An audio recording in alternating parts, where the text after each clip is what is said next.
ನಾವು ಮೊದಲೇ ಈಗ ನಮಗೆ ಇದ್ರ ಬಗ್ಗೆ ಮಾಹಿತಿ ಬಂದಿದ ತಕ್ಷಣ ನಾನು ನಮ್ಮ ಅಧಿಕಾರಿಗಳಿಗೆ ಹೇಳಿ, ಯಾಕಂದರೆ ನನಗೆ ಫಸ್ಟ್ ಗೊತ್ತಾಯ್ತಿದ್ದು ಈ ಥರ ನಮಗೆ ಇಲ್ಲಿಯವರೇ ನನಗೆ ಲೋಕಲ್ ಅವ್ರು ತಿಳಿಸಿದ್ರು ಈ ಥರ ಆಗಿದೆ ಅಂತ. ಬಿಗಿನಿಂಗಲ್ಲೇ ಆಗಿದ ತಕ್ಷಣ ನಾನು ಹೇಳಿದೆ, ನೀವು ಇದನ್ನು ಚೆಕ್ ಮಾಡ್ಕೊಂಬನ್ನಿ ಏನಾಗಿದೆ, ಯಾಕೆಂದರೆ ಇಷ್ಟು ತಿಂಗಳು ಆಗಿಲ್ಲ, ಈಗ ಸಡನ್ನಾಗಿ ದಿಢೀರಾಗಿ 2-3 ಅವಾಗ ಆಗಿತ್ತು. ಯಾಕೆ ಆ ಥರ ಆಗ್ತದೆ, ಅಷ್ಟೊತ್ತಿಗೆ ಆಮೇಲೆ 4 ಕೇಸ್ ಆಯಿತು. ಆಮೇಲೆ ಇದನ್ನು ಚೆಕ್ ಮಾಡ್ಕೊಂಬನ್ನಿ ಅಂತ ಒಂದು ಟೀಮ್ ಕಳಿಸ್ಬೇಕು ಅಂತ ಹೇಳಿ, ಆಮೇಲೆ ನಮ್ಮ Rajiv Gandhi health university contact ಮಾಡಿ ನಾವು ಅವರಿಂದ ಒಂದು ಟೀಮನ್ನು ರಚನೆ ಮಾಡಿ ಕಳಿಸ್ಕೊಟ್ಟು, ವರದಿ ಬರಲಿ ಏನಾಗಿದೆ ಅಂತ ಮೊದಲು ತಿಳ್ಕೊಳ್ಳೋಣ ಅಂತ.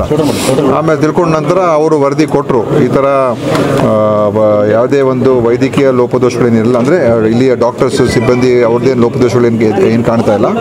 ನಮಗೆ ಸಂಶಯ ಇರುವಂಥದ್ದು ಈ ಒಂದು ಯಾವುದೋ ಒಂದು IV ಫ್ಲೂಯಿಡ್ ಇದೆ, ಅದೊಂದು ವ್ಯತ್ಯಾಸ ಆಗಿದೆ ಇದರಲ್ಲಿ. ಬೇರೆದಕ್ಕೆ ಹಿಂದೆ ಆದಂಥದ್ದು ಸರ್ಜರೀಸ್ಗೂ ಇವಾಗ ಆದಂಥ ಸಿಸೇರಿಯನ್ ಆಪರೇಷನ್ಗೂ ಇದೇ ವ್ಯತ್ಯಾಸ ಕಾಣಿದೆ. ನಮಗೂ ಅವಾಗ ಖಂಡಿತ ನನಗೆ ಅವಾಗ ಕೂಡಲೇ ನಾನು ಪ್ರೆಸ್ ಸ್ಟೇಟ್ಮೆಂಟು ಕೂಡ ಕೊಟ್ಟೆ. ಇಮಿಡಿಯೇಟಾಗಿ ಹೇಳಿದೆ, ಎಲ್ಲ ಕಡೆ ಇದನ್ನು ನೀವು ಸ್ಟಾಪ್ ಮಾಡಿಸ್ಬಿಡಿ IV ಫ್ಲೂಯಿಡನ್ನು ಯೂಸ್ ಮಾಡೋದು. ಆಮೇಲೆ ಇನ್ನೊಂದು ಏನಂತ ಹೇಳಿದ್ರೆ, ಅದಕ್ಕೆ ಬರೋಕ್ಕೆ ಮುಂಚೆನೇ ನಾವು ಸ್ಟಾಪ್ ಮಾಡಿಸ್ತು. ಯಾಕಂತ ಹೇಳಿದ್ರೆ ನಮ್ಗೆ ಹಿಂದೆನೂ ಕೂಡ ಇದೇ ಥರ ಒಂದು ಮಾಹಿತಿ ಮಾರ್ಚ್ ತಿಂಗಳಲ್ಲಿ ಬಂದಿತ್ತು. ಆವಾಗ ನಾನು ಎಲ್ಲವನ್ನು ಸ್ಟಾಪ್ ಮಾಡಿಸ್ಬಿಟ್ಟೆ ಇಡೀ ರಾಜ್ಯದಲ್ಲಿ. ಆವಾಗ ಅಂದರೆ ಡೆತ್ ಏನಾಗಿರಲಿಲ್ಲ, ಅದು ಎಲ್ಲ ಕಡೆಯಿಂದ ರಿಯಾಕ್ಷನ್ ಬರ್ತಾ ಇದೆ. ಕೆಲವು ಕಡೆ ಒಂದು 3-4 ಕಡೆಯಿಂದ ನಮ್ಗೆ ಬಂದು ಸುದ್ದಿ ಈ ಥರ ರಿಯಾಕ್ಷನ್ ಬರ್ತಾ ಇದೆ, IV ಫ್ಲೂಯಿಡ್ ಸ್ವಲ್ಪ ಚಳಿ ಜ್ವರ ಬರ್ತಾ ಇದೆ ಅಂತ. ಅವಾಗ ನಾವು ಎಲ್ಲ ಕಡೆ ಅದನ್ನು ಸ್ಟಾಪ್ ಮಾಡಿಸಿದ್ರು. ಆಮೇಲೆ ಅದನ್ನು ಟೆಸ್ಟ್ ಮಾಡಿಸಿದಾಗ ಅದು ಸರಿ ಇಲ್ಲ ಅಂತ ಬಂತು, ಒಂದು ಕೆಲವು ಸ್ಯಾಂಪಲ್ಸ್ ಸರಿ ಇಲ್ಲ ಅಂತ ಬಂತು. ಆಮೇಲೆ ನಾವು ಅವ್ರನ್ನ ಬ್ಲ್ಯಾಕ್ ಲಿಸ್ಟು ಕೂಡ ಮಾಡಿದ್ರು. ಅದ ನಂತರ ಏನಾಯಿತು, ಅವರು ಅಪೀಲ್ ಹಾಕೊಂಡ್ರು. ಅಪೀಲ್ ಹಾಕೊಂಡವರು ಸೆಂಟ್ರಲ್ ಡ್ರಗ್ ಲ್ಯಾಬ್ಗೆ ಹೋದರು. ಸೆಂಟ್ರಲ್ ಡ್ರಗ್ ಲ್ಯಾಬ್ ಅವರು ಇದೆಲ್ಲ ಸರಿ ಇದೆ ಅಂತ ಅವ್ರು ಕೊಟ್ಟರು. ಕೋರ್ಟ್ ಅವ್ರು ಏನು ಮಾಡಿದ್ರು, ನಾವು ಬ್ಲ್ಯಾಕ್ ಲಿಸ್ಟ್ ಮಾಡಿದ್ದನ್ನು ಸ್ಟೇ ಮಾಡಿಬಿಟ್ರು. ಸೊ ನಾವು ಆದರೂ ಕೂಡ ನಾವು ಎಲ್ಲ ಟೆಸ್ಟ್ ಮಾಡೋವರೆಗೂ ನಾವು ಯಾವುದು ಬಿಡುಗಡೆ ಮಾಡೋದು ಬೇಡ ಅಂಥೇಳಿ ನಾನು ಎಲ್ಲವನ್ನು ಕೂಡ ಬಿಡುಗಡೆ ಮಾಡೋಕ್ಕೆ ಬಿಡಲಿಲ್ಲ, ಹಾಗೇ ಇಟ್ಕೊಂಡಿದ್ದು ಎಲ್ಲ. ಆಮೇಲೆ ನಮ್ಮ ಡ್ರಗ್ ಕಂಟ್ರೋಲ್ ಲ್ಯಾಬ್ ಅವರು 90 ಸ್ಯಾಂಪಲ್ಸ್ ಟೆಸ್ಟ್ ಮಾಡಿದ್ರು. ಅದರಲ್ಲಿ ಇನ್ನೊಂದು 18 ಫೇಲಿಯರ್ ಬಂತು. ಆವಾಗ ನಾವು ಮತ್ತೆ ಅವರು ಅದರ ಮೇಲೆ ಸೆಂಟ್ರಲ್ ಡ್ರಗ್ ಲ್ಯಾಬ್ ಅಪೀಲ್ ಹಾಕ್ಕೊಂಡಿದ್ದಾರೆ. ಮತ್ತು ನಾವು ಅದನ್ನು ಹಾಗೆ ಇಟ್ಕೊಂಡು ಆಮೇಲೆ ಈಗ ನಮ್ಮದು ಸ್ಟಾಕ್ ಎಲ್ಲ ಇದೆ. ಈ ಕಂಪನಿ ನಮಗೆ ಸಪ್ಲೈ ಮಾಡಿಬಿಟ್ಟಿದೆ, ಇಡೀ ರಾಜ್ಯಕ್ಕೆ ಎಲ್ಲ ಕಡೆ ಕೊಟ್ಬಿಟ್ಟಿದ್ದು. ಆಮೇಲೆ ಏನಾಯಿತು ಅಂತ ಹೇಳಿದ್ರೆ, ಈ ಡೆಂಗ್ಯೂ ಸಂದರ್ಭದಲ್ಲಿ ಇದು ಉಪಯೋಗ ಮಾಡಬೇಕು, ಬೇಕಾದ IV ಫ್ಲೂಯಿಡ್ಸ್ ಬೇಕು ಅಂತ ಶುರು ಆಯಿತು. ಆವಾಗ ನಾನು KSMH ಹಿಡಿದು ಇವಾಗ ಏನು ಮಾಡಬೇಕು ಅಂತ ಮತ್ತು ಅವರೇ ಟೆಕ್ನಿಕಲ್ ಕಮಿಟಿ ಎಲ್ಲ ಮೀಟಿಂಗ್ ಮಾಡಿದ್ರು, ಚರ್ಚೆ ಮಾಡಿದ್ರು, ಮತ್ತು ಎಲ್ಲವನ್ನು ಕೂಡ ಟೆಸ್ಟ್ ಮಾಡಿಸಿದ್ರು. ಇನ್ನೊಮ್ಮೆ ಪೂರ್ತಿ ಎಲ್ಲ ಬ್ಯಾಚಸ್ನ ಟೆಸ್ಟ್ ಮಾಡಿಸಿ ಆಮೇಲೆ ಅದರಲ್ಲಿ ಎಲ್ಲ ಸ್ಯಾಂಪಲ್ಸು ನ್ಯಾಷನಲ್ ಲ್ಯಾಬ್ ಅವರು ಹೇಳಿದ್ರೆ ಕರೆಕ್ಟ್ ಇದೆ ಅಂತ ಹೇಳಿದ್ರು, ಸರಿಯಾಗಿದೆ ಅಂತ ಹೇಳಿದ್ರು. ಆದರೂ ನಾವು ಸುಮ್ಮನೆ ಇದ್ದು. ಬಟ್ ನಮ್ಮಲ್ಲಿ ಯಾವುದು 22 ಫೇಲಿಯರ್ ಆಗಿದೆ ಅದನ್ನು ಬಿಡುಗಡೆ ಮಾಡಲೇ ಇಲ್ಲ, ಇವತ್ತವರೆಗೂ ಬಿಡುಗಡೆ ಮಾಡಲಿಲ್ಲ ನಾವು. ಯಾವುದು ನಮ್ಮಲ್ಲೂ ಸರಿ ಇದೆ, ಅವರು ನ್ಯಾಷನಲ್ ಲ್ಯಾಬು ಸರಿ ಇದೆ ಅಂತ ಏನು ಹೇಳಿದ್ರು, ಅದ್ರ ಪ್ರಕಾರ ಇವರು KSMH ಏನು ಮಾಡಿದ್ದಾರೆ ನಮಗೂ ಕೂಡ ಗೊತ್ತಿರಲಿಲ್ಲ. ಅವರೇ ಒಂದು ಮೀಟಿಂಗ್ ಮಾಡಿಕೊಂಡು ಇದನ್ನು ಟೆಕ್ನಿಕಲ್ ಕಮಿಟಿ ಎಕ್ಸ್ಪರ್ಟ್ಸ್ ಎಲ್ಲ ಕರೆದು, ಆಯಿತು ಯಾವುದು ಅಪೂರ್ವ ಆಗಿದೆ ಸೆಂಟ್ರಲ್ ಲ್ಯಾಬ್ಗಳಿಂದ ಅದನ್ನು ಮಾತ್ರ ಬಿಡುಗಡೆ ಮಾಡೋಣ ಅಂತ ಬಿಡುಗಡೆ ಮಾಡೋದಕ್ಕೆ ಸೆಪ್ಟೆಂಬರ್ ಅಕ್ಟೋಬರ್ ತಿಂಗಳಲ್ಲಿ ಪರ್ಮಿಷನ್ ಕೊಟ್ಟಿದ್ದಾರೆ. ಆವಾಗ ಕೆಲವು ಕಡೆ ಎಲ್ಲ ಯೂಸ್ ಮಾಡ್ತಾ ಇದ್ದಾರೆ. ಅದರಲ್ಲಿ ಒಂದು ಬ್ಯಾಚ್ ಇಲ್ಲೂ ಕೂಡ ಬಂದಿರೋದು ಬಳ್ಳಾರಿ, ನಮಗೆ ಇದುವರೆಗೂ ಇರುವ ಮಾಹಿತಿ. ಸೊ ಅದು ಈಗ ಮತ್ತೆ ಈಗ ಈ ಥರ ಘಟನೆ ಆಗಿದ ತಕ್ಷಣ ಅನುಮಾನ ನಮ್ಮಲ್ಲಿ ಹೆಚ್ಚು ಇದರ ಮೇಲೆ ಇರುವಂಥದ್ದು. ಈಗ ನಾವು ಅದನ್ನು ಕಾನೂನು, ಈಗ ನಾನು ಸೆಂಟ್ರಲ್ ಡ್ರಗ್ ಅವ್ರಿಗೂ ಕೂಡ ಲೆಟರ್ ಬರ್ತಿದ್ದೀವಿ. ಈಗ ನಾವು ಫೇಲ್ ಮಾಡ್ತೀವಿ, ನೀವು ಪಾಸ್ ಮಾಡಿಸ್ತೀರಾ, ಮತ್ತು ನಿಜ ಅಂಶ ಮತ್ತು ಕೋರ್ಟ್ ಮುಂದೆ ನಾವು ಹೋಗಿ ಏನಂತ ಹೇಳೋದು, ಯಾವ ಥರ ಇದನ್ನು ನಾವು ಆರ್ಗ್ಯೂ ಮಾಡೋದು, ಮತ್ತು ಅವ್ರನ್ನ ಹೆಂಗೆ ಬ್ಲ್ಯಾಕ್ ಲಿಸ್ಟ್ ಮಾಡೋದು, ಹೇಗೆ ಕ್ರಮ ತಗೊಳ್ಳೋದು, ಅದನ್ನು ಕೂಡ ಒಂದು ದೊಡ್ಡ ವಿಷಯ ಆಗಿದೆ ಈಗ. ಮತ್ತು ಈ ಥರದ ಒಂದು ಕಂಪನಿ, ಮ್ಯಾನುಫ್ಯಾಕ್ಚರಿಂಗ್ ಕಂಪನಿ, ಈ ಥರ ಅವರು ಕಂಟ್ಯಾಮಿನೇಟೆಡ್ ಸಪ್ಲೈ ಮಾಡಿದ್ರೆ ಹೊಣೆ ಯಾರ್ದು, ಹೆಂಗೆ ನಾವು ಆ ಮ್ಯಾನುಫ್ಯಾಕ್ಚರಿಂಗ್ ಫೆಸಿಲಿಟಿ ಬಗ್ಗೆ ನಾವು ನೋಡಬೇಕಾಗ್ತದೆ. ಇದ್ರ ಬಗ್ಗೆನೂ ಕೂಡ, ಯಾಕಂದರೆ ಇದು ಖಂಡಿತವಾಗಿಯೂ ಭಾಳ ಒಂದು ದೊಡ್ಡ ವಿಷಯ. ಈ ಥರ ವಿಷಯಗಳು ಇನ್ನೂ ಎಲ್ಲೆಲ್ಲಿ ಎಷ್ಟೆಷ್ಟು ಆಗ್ತಾಯಿದ್ದೋ ನಮ್ಮ ದೇಶದಲ್ಲಿ ನಮ್ಗೆ ಗೊತ್ತಾಗೋದಿಲ್ಲ. ಅದಕ್ಕೇ ಇದನ್ನು ಇನ್ನೂ ನಾವು ಕಠಿಣವಾದ ಕ್ರಮಗಳು ತೊಗೊಳ್ಬೇಕು, ಗಟ್ಟಿಯಾದ ಕ್ರಮಗಳು ತೊಗೊಳ್ಬೇಕಾಗ್ತದೆ. ಮತ್ತು ಇಂಥ ಒಂದು ಏನು ನಮ್ಮ ರೆಗ್ಯುಲೇಷನ್ಗಳೇನಿದೆ ಅದನ್ನು ಇನ್ನೂ ನಾವು ಗಟ್ಟಿ ಮಾಡಬೇಕಾಗ್ತದೆ. ಇಂಥ ಯಾವುದೇ ಕಾರಣಕ್ಕೂ ಕೂಡ ಒಂದು ಡ್ರಗ್ ಕ್ವಾಲಿಟಿಯಲ್ಲಿ ನಾವು ಕಾಂಪ್ರಮೈಸ್ ಆಗೋದಕ್ಕೆ ಬಿಡದೇ ಇರುವಂಥ ರೀತಿ ಪರಿಸ್ಥಿತಿ ಬರಬೇಕು. ಮತ್ತು ಯಾವ ಕಂಪನಿಗಳು ಈ ಥರ ಮಾಡ್ತಾರೆ ಅವ್ರ ಮೇಲೆ ಕಠಿಣ ಶಿಕ್ಷೆ ಆಗಬೇಕು. ಇದು ನಮ್ಮ ದೇಶದಲ್ಲಿ ಇದುವರೆಗೂ ಒಂದು ಫಾರ್ಮಾ ಕಂಪನಿ ಮೇಲೆ ಕಠಿಣ ಶಿಕ್ಷೆ ಆಗಿಲ್ಲ.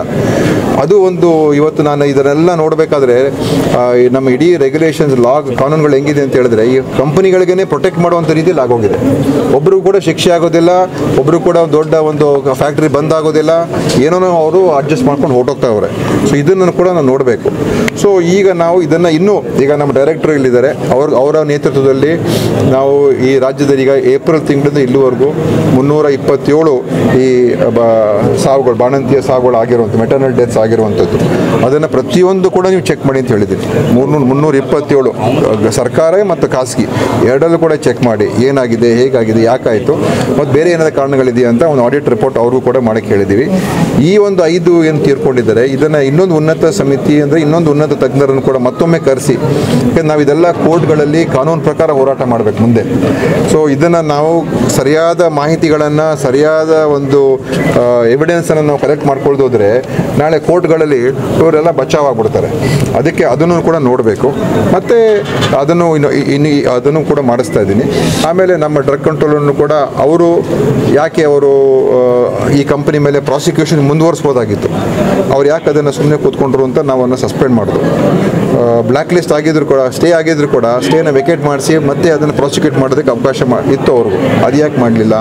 ನಮ್ಮ KSMACL ಕಂಪನಿ ಇದೆ, ಅದರದ್ದು ಅವರು ಕೂಡ ಅವರೆಲ್ಲ ಟೆಸ್ಟ್ ಮಾಡಿಸಿದ್ದಾರೆ.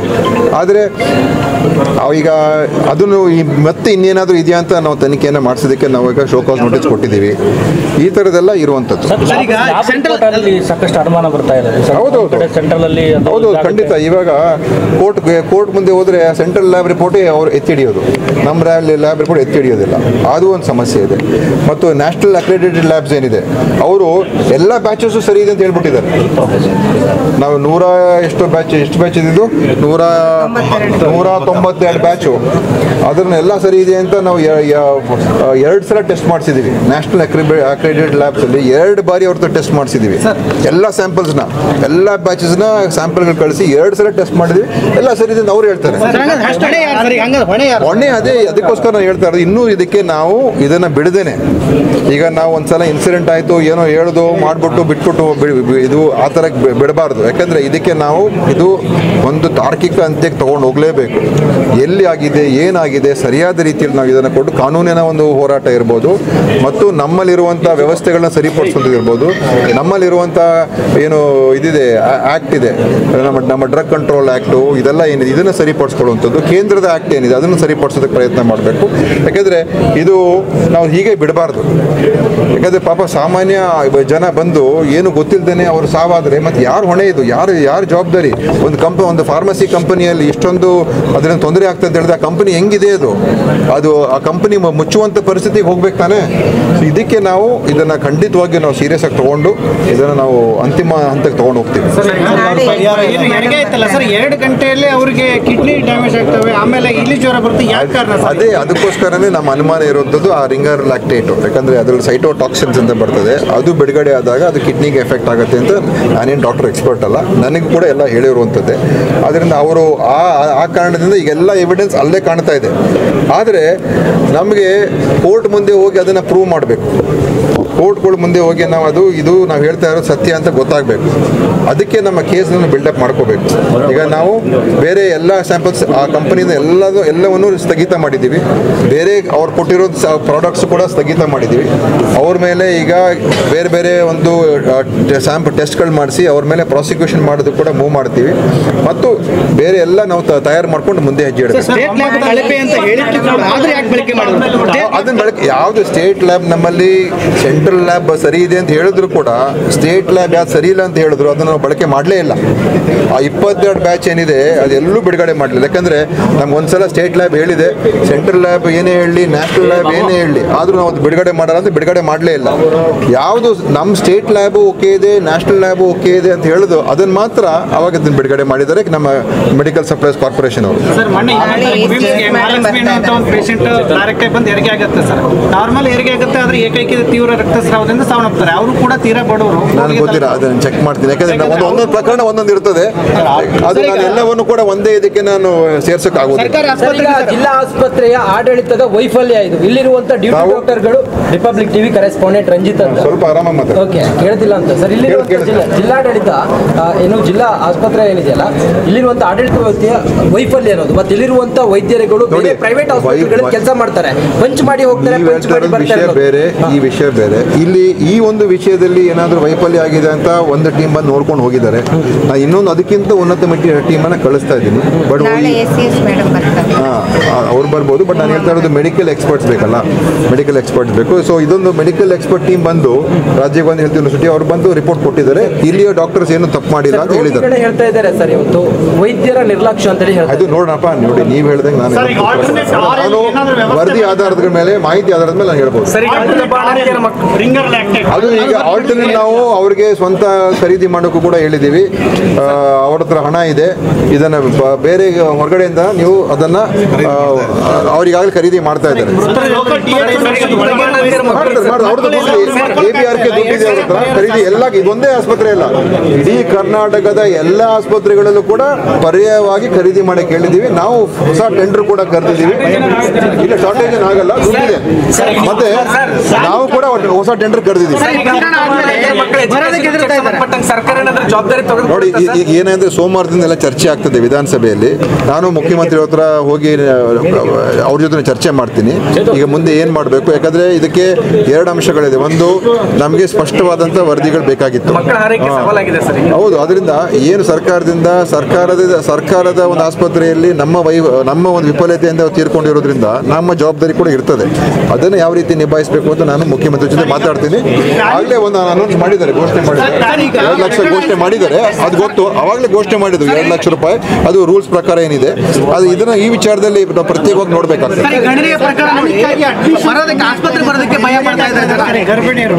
ಈಗ ಇದುವರೆಗೂ ಒಂದೇನಂದ್ರೆ ಅವತ್ತಿನ ಇನ್ಸಿಡೆಂಟ್ ಆದ್ಮೇಲಿಂದ ಇಲ್ಲಿವರೆಗೂ ಸುಮಾರು 200 ಜನ ಬಂದಿದ್ದಾರೆ, 135 ಹೆರಿಗೆಗಳಾಗಿದೆ. ಎಲ್ಲ ಕೂಡ ಸಹಜವಾದಂತ ಒಳ್ಳೆ ರೀತಿಯಲ್ಲಿ ಯಾವುದೂ ಸಮಸ್ಯೆಗಳೇನಾಗಿಲ್ಲ. ಅದರಿಂದ ನನ್ನ ಪ್ರಕಾರ ಯಾವುದು ಭಯ ಪಡುವಂಥದ್ದು ಏನಿಲ್ಲ. ಎಲ್ಲರೂ ಬರ್ಬೋದು. ಖಂಡಿತ ಅವ್ರು ಸ್ವಲ್ಪ ಮೊದಲು ಆತಂಕ ಇರ್ಬೋದು, ಆದರೆ ಈಗ ಆಗಿರುವಂಥ ಎಲ್ಲ ಪ್ರಕರಣಗಳು ಎಲ್ಲೂ ಕೂಡ ಏನು ಅಂತ ಕಾಂಪ್ಲಿಕೇಶನ್ ಆಗಿಲ್ಲ, ಎಲ್ಲ ಚೆನ್ನಾಗಿ ನಡೆದಿದೆ. OT ಎಲ್ಲ ಈಗ ಮತ್ತೆ ಎಲ್ಲ ಪೂರ್ತಿ ಪರಿಶೀಲನೆ ಮಾಡಿ OTಯಿಂದ ಏನಾದರೂ ಕಾರಣ ಅಂತಲೂ ಕೂಡ ಅದನ್ನು ಚೆಕ್ ಮಾಡಿದ್ದಾರೆ. ಸೊ OTಯಲ್ಲಿ ಏನಾದರೂ ಇನ್ಫೆಕ್ಷನ್ ಆಗಿತ್ತಾ, OT ಕಂಟಾಮಿನೇಷನ್ ಆಗಿತ್ತಾ, ಅದರಿಂದನೂ ಕೂಡ ಆಗುವಂಥ ಸಾಧ್ಯತೆಗಳು ಇರ್ತದೆ. ಆದರೆ ಅದೆಲ್ಲ ಕೂಡ ಟೆಸ್ಟ್ ಮಾಡಿದರೆ OTಗಳೆಲ್ಲ ಎರಡು OT ಸರಿಯಾಗಿದೆ ಇದುವರೆಗೂ ಇರುವಂಥ ಮಾಹಿತಿ. ನಾನು ಅದಕ್ಕೆ ನಮ್ಮ ಉನ್ನತ ಒಂದು ಸಮಿತಿ ಬಂದಿತ್ತು, ಅವ್ರು ಹೇಳಿದ್ದಾರೆ. ಅದಕ್ಕಿಂತ ಇನ್ನೊಂದು ಸ್ವಲ್ಪ ನಮ್ಮ ರಾಜ್ಯದನ್ನು ಬಿಟ್ಟು ಬೇರೆ ಕಡೆಯಿಂದ ಬಂದು ನೋಡ್ಕೊಂಡು ಹೋಗೋದಕ್ಕೆ, ಯಾಕಂದರೆ ಅವರು ಮೆಡಿಕಲ್ಗೆಲ್ಲ ನೋಡ್ತಾರೆ, ಅವ್ರನ್ನೂ ಕೂಡ ಕರೆಸೋದಕ್ಕೆ ಯೋಚನೆ ಮಾಡಿದ್ದೀವಿ. ಅದು ಸೋಮವಾರ ಮಂಗಳವಾರ ಗೊತ್ತಾಗ್ತದೆ ಯಾರನ್ನ ಕಳಿಸ್ಕೊಡ್ಬೇಕು ಅಂತ. ಬಳ್ಳಾರಿಯ ನಿರಂತರ ಸುದ್ದಿಗಾಗಿ ಬಳ್ಳಾರಿ ಬೆಳಗಾಯಿತು ಚಾನೆಲ್ನ ಸಬ್ಸ್ಕ್ರೈಬ್ ಮಾಡಿ ಹಾಗೂ ಬೆಲ್ ಐಕಾನ್ ಒತ್ತಿ.